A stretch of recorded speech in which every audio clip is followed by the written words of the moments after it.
روایات کے مطابق اس پہاڑ کو پاکیزگی کا پہاڑ، نمبر 1 پاکیزگی کا پہاڑ، پاکیزگی کا پہاڑ اس لیے کہتے ہیں کہ خدا نے آواز دی اور بزرگ موسیٰ سے کہا کہ جہاں تو کھڑا ہے کیا کر، اپنا جوتا اتار دے۔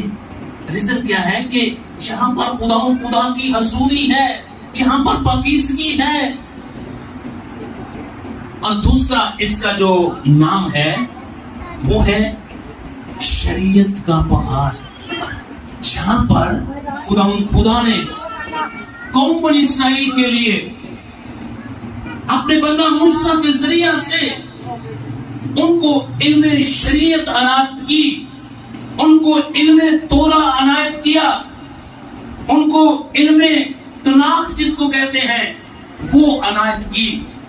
کہ تم نے کس طرح